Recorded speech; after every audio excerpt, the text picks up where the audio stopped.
Ain't about the complications, I'm all about the elevation. We can keep it going up, or don't miss out on us. Just wanna have a conversation, forget about the obligations. Maybe we can stay in touch, oh that ain't doing too much. You ain't gotta be my lover for me to call you baby. Never been around no pressure, ain't that serious, no. Hey everybody, I'm Kanan. And I'm Parker. And welcome back to our 18th episode of the NightCulture News. This week we'll be talking about how Yellow Claw's MC just recently stepped down today. We'll also be giving away the Something Wicked ticket for everyone who shared last week's episode, and start sharing the video right now for your chance to win a pair of Adventure Club tickets on next week's episode.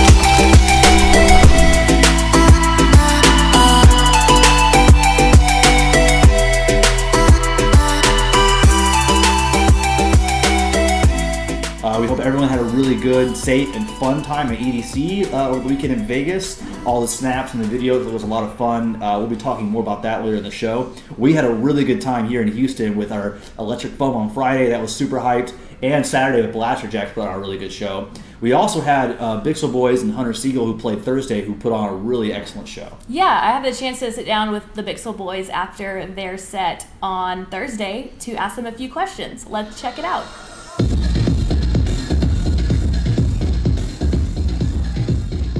Hey everybody, I'm Kanan from the NightCulture News, and I'm here with Ian and Rob from the Bixel Boys, fresh off the decks at Stereo Live Houston. Hola. Hello. So when did y'all start working together? How did this all come about? I think it was like 5 years ago. We got introduced to each other through a mutual friend. I was producing at the time. He was doing some DJing and promoting, and he sort of felt like we could combine our powers and become the super DJ group that we are today. Essentially a DJ boy band. It's essentially a DJ boy band. That's exactly what it is. Yes. Nice. Yeah. That's what's up. I'm the Justin Timberlake of the group. Yeah. I Who feel would like. you be? Dude, He's a JC. I feel like. I'm totally okay being Chris. I'll fade off into the darkness after this. Yeah. How did you come up with the name Bixel Boys? What's the backstory behind that? My boss, when I was DJing with him, my boss randomly said it in passing, and I thought it was the worst name because we worked on Bixel Street in Los Angeles. I thought it was the worst name, but I'm like, man, I'm just gonna keep it. So we just rolled with well, it. yeah. And Bixel Boys, yeah, Bixel. Boys. I don't know. Very well. It's a random street in LA too. So if you live in LA, you know Bixel Street. Mm-hmm. So I figured it was fine. Word. So from remixing classic throwbacks, TLC, MJ, Seal, and a lot of throwbacks we heard tonight even, to your most recent release on Alsla, Right. Ain't Your Girl, which I personally love. The music video is so tight, by the way. Thank you. Yeah. Thank you. Your music is very eclectic, though, is what I'm getting at. You kind of dabble with everything. What or who are some of your major influences as an artist? I mean, I think both of us, like, our influences change by the week, and I think that Yeah. sort of is what ties into the eclectic sound is we have a hard time concentrating on just one thing at any given moment. And I think that's also why we expanded into, like, the merchandising, like, the free life stuff. We just, like, we have to be doing something new all the time. So to go back to your question, I mean, just, like, influence-wise, I mean, it could change, you know, by the week. Yeah, essentially. I feel like the mainstay influences for me are always like Janet Jackson's probably my favorite artist of all time. Yeah. Yes. I love her. Yeah, actually, it's just straight up Janet. Like Just Janet Jackson. Just Janet.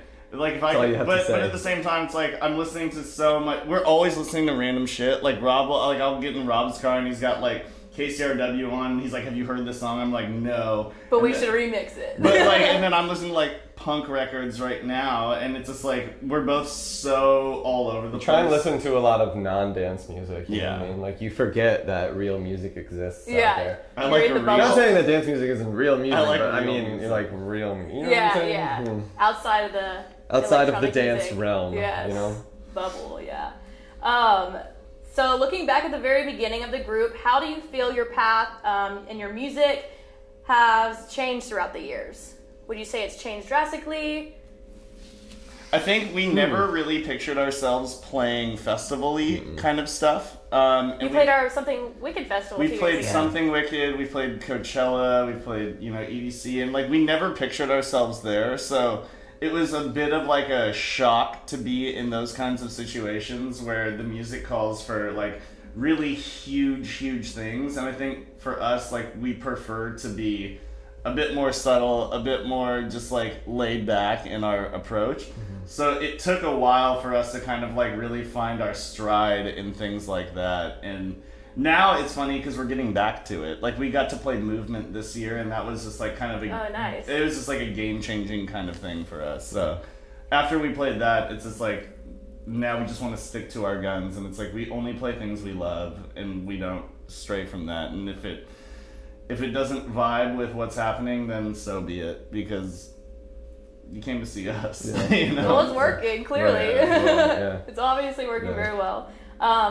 What can we look forward to in the future? Any new music, albums, exciting news you'd like to share? Yeah, I mean, I think we're gonna do a free track, I think, next week or the week after that.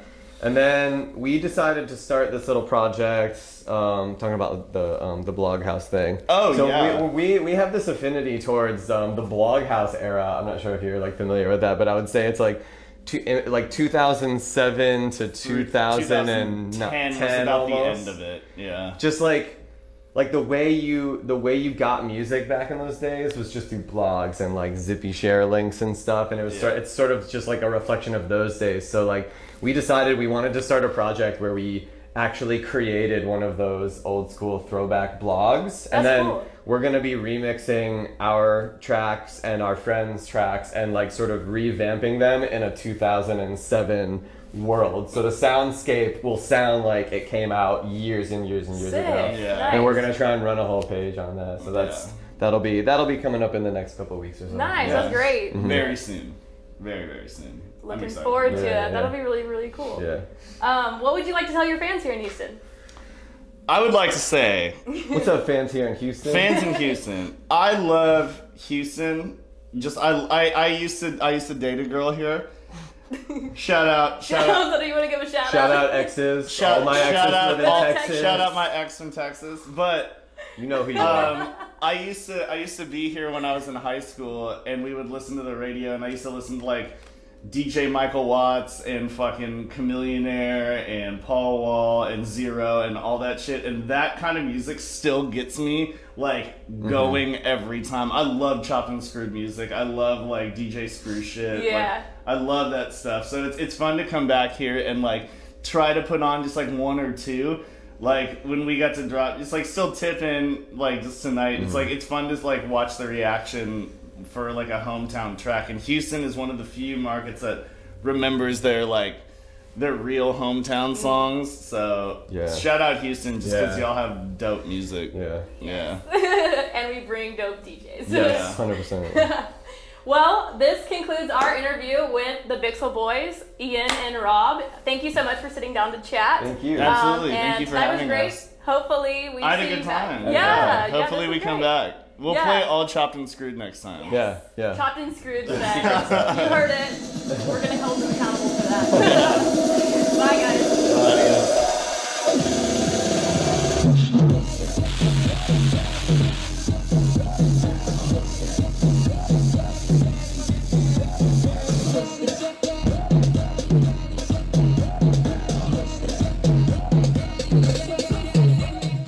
Sitting down to talk to them was really cool. They were super chill. Yeah, that was a really good interview. This week in Houston, we've got a bunch of good shows coming up. This Thursday, tomorrow, we've got Drezzo. Friday, we've got Paul Oakenfold with Sirius XM's Liquid Tog coming to do opening support. We're always happy to have one of our resident DJs from New York playing here in Houston. And then on Saturday, we've got Wolfgang Gardner making his stop here at Stereo Live Houston. And Sunday, for our Sunday Fun Day pool party at Clay, we've got the Australian duo Peking Duck coming, who always put on a good show in Houston. Yeah, also in Dallas, we have Wolfgang Gardner coming on Friday before he makes his way here. And Saturday, we have Cosmic Gate as well. And Sunday, we have Sagala at Sisu. So don't forget to check that out. We just had Sagala at Clay this past weekend, and he put on a really great show. Yeah. Also in Austin, we have Steez and Friends on Thursday, tomorrow. Yeah, so make sure you come out in Austin and support your locals there this Thursday. We've got a bunch of big events coming up on our calendar that we want to make sure you guys are aware of. In Dallas, you've got basically a mini festival at the Bomb Factory on July 2nd called Frequency Burst. Headliners are Galantis, Hoochie, and you have got a really special back-to-back with Sunburn and Dr. Fresh. I don't think I've ever seen a back-to-back like that on any flyer before. So that's a stacked lineup. Yeah, really stacked lineup. So make sure you get your tickets for the Frequency Burst July 2nd at the Bomb Factory in Dallas. Also, Life in Color Austin is coming up on September 3rd.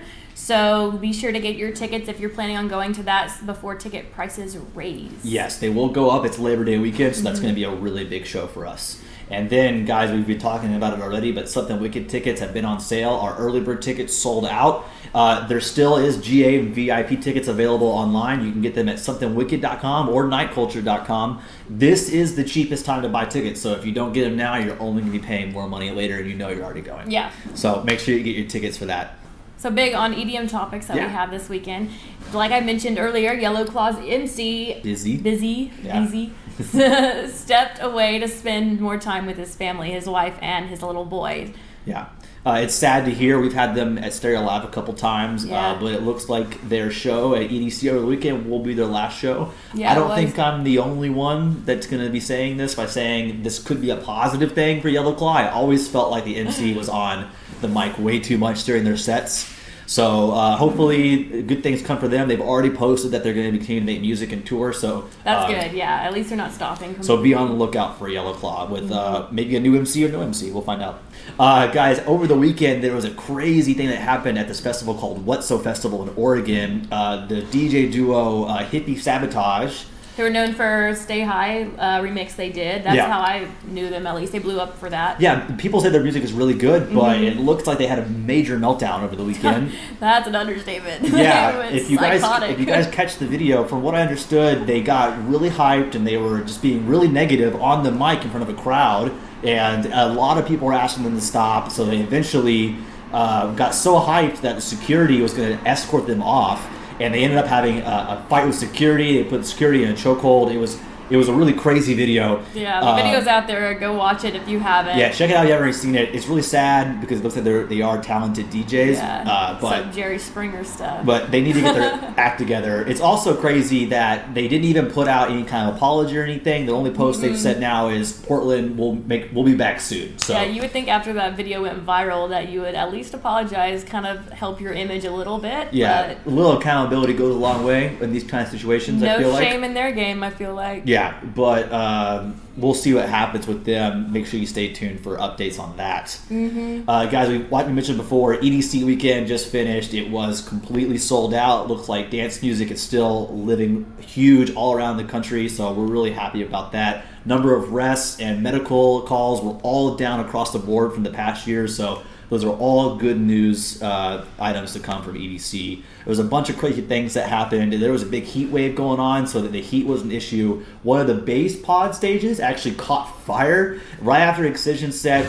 during Andy C's set, which is only typical. It would catch fire on the bass pod stage. That's insane. But luckily no one was hurt, and they were able to get that stage up and running a couple hours later. But it was pretty crazy. Yeah, we also saw, I'm sure everyone's heard about how Marshmello trolled everyone with Tiesto. He came out and got on the mic and said that he was going to reveal his identity and took off his helmet, but it was really Tiesto.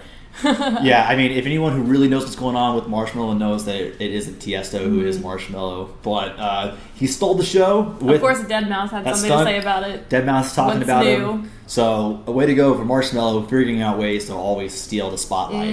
And also, Anna Luneau was the first female DJ to have a solo set on the main stage.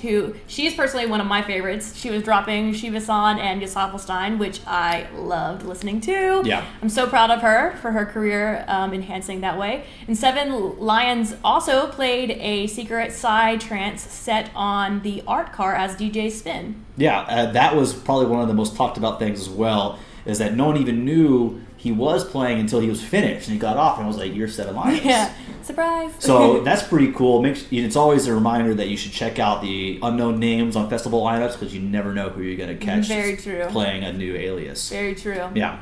So I think that about wraps up the EDM topics. Yeah, we had a lot of topics this week. Something Wicked giveaway. Drum roll. Yeah, we know a lot of you guys were asking last week about when we were giving this ticket away, and we always give our giveaway in the next week's show. You just have to share this show. So we hope it's now a little more clear with the way we explained it this week. We've got a lot of interest this week. So yeah, we do.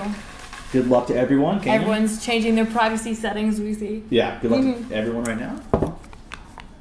Stephen Veras. Ooh, I'm not even going to try that last name. But we'll tag Steven, we are going to tag you. We'll tag Stephen you. V. You got a crazy last name that I can't even try to butcher. I know. So we've been good about pronouncing everyone's names though recently. Sometimes, yeah. But Steven, we'll tag you. We'll make sure that you're find out. If you guys know him, make sure you tag him in the video. Congratulations, you've won a ticket to the Something Wicked 2016. Yeah, we'll put you on the guest list and let you claim your ticket that way. Yeah, make sure that you message us back when we tag you so you can claim your ticket. And guys, like Ken already mentioned before, we've given away a pair of Adventure Club tickets on this show. I mean, on next week's show. Yeah, so be sure to share this episode for your chance to win a pair of Adventure Club tickets next week. Yep. Stay tuned at 7:30 next week to find out the winner. Yep. Thanks for guys for tuning in, and we'll see you guys next time. Later.